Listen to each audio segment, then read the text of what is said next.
Hello everyone, I'm Wes, and today together we are celebrating the first year of War Selection. For the occasion, Glyph will release a new update with new aviation unit, new buildings, new research, a balance patch, and few changes to some countries. Plus today for the occasion, I have decided to do a new giveaway. This time I'm gonna give away 2 codes of Turkey.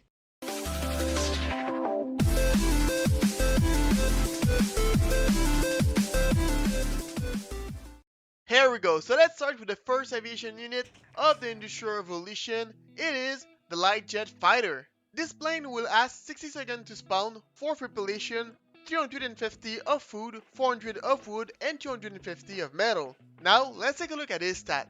The Light Jet have a movement speed of 130. He can deal 15 times 20 of damage every 10 seconds on a single target between a range of 40 to 130. He have a bullet spread of 18%, and for his armor, he have 36% chance to defend against 8 of damage, another 36% chance against 4 of damage, and finally 27% against 2 of damage.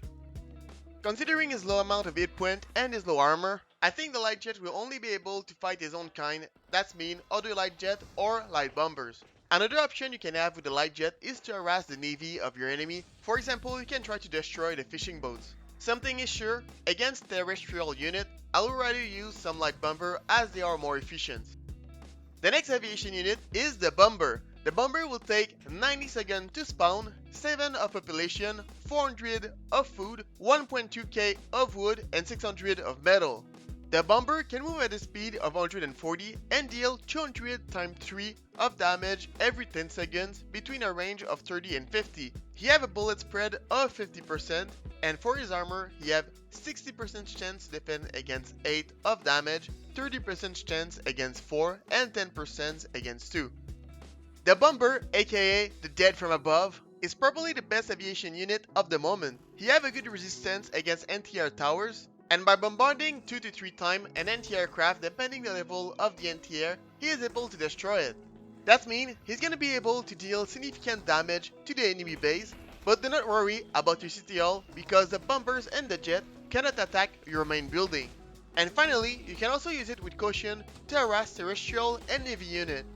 Then, for the last aviation unit, we have the jet fighter. The jet fighter will ask you 90 seconds to spawn, 6 of population, 500 of food, 900 of wood, and 500 of metal.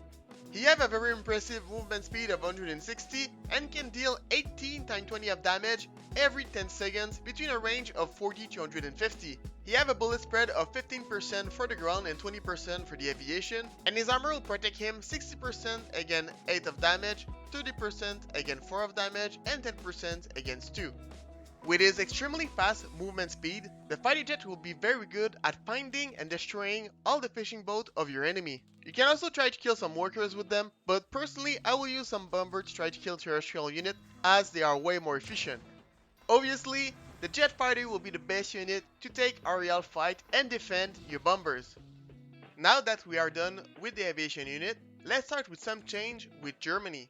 A big request from myself and the community was to have the Flamethrower at ER1, and the biggest reason is because the Flamethrower are pretty much useless in ER2. But in ER1, a lot of people are fighting with infantry, which will give more purpose to that unit and also more diversity to the first part of the Industrial Revolution.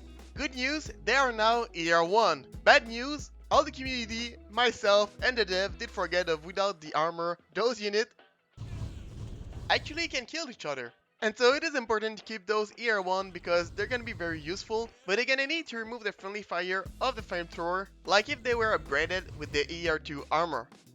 The second big change with Germany is the Colossal Cannon.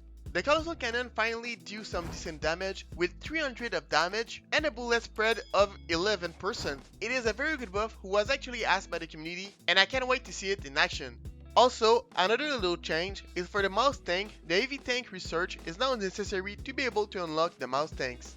The last change for Germany is the new anti-aircraft machine gun. You need to build it over the pillbox like the heavy pillbox, which means a cost of 400 of food, 2500 of wood, plus the anti-air upgrade for 500 of wood and 500 of metal. The anti-air machine gun will deal 15 times 12 damage every 2 seconds between a range of 40 and 230, with 15% of bullet spread, with the same armor of the pillbox.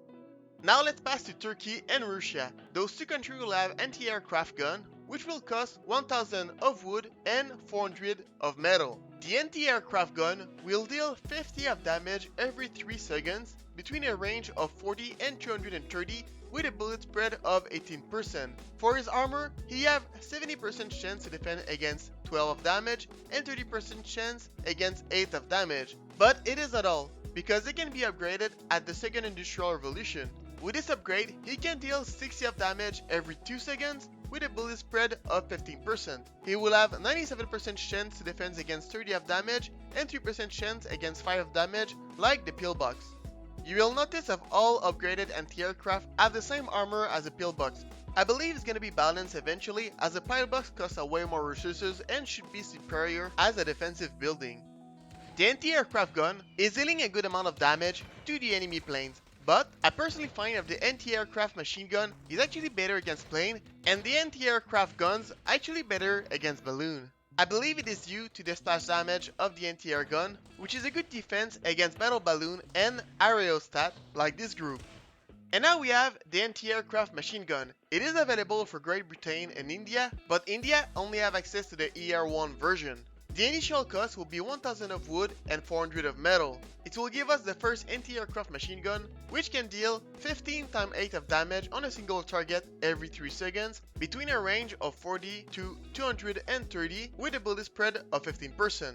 For his armor, he has 70% chance to defend against 12 of damage and 30% chance against 8 of damage. Then reaching ER2, we will have access to the upgrade, which gonna cost 500 of wood and 500 of metal. It will increase the damage at 15 x 12 every 2 seconds with a bullet spread of 15% and obviously increase the armor.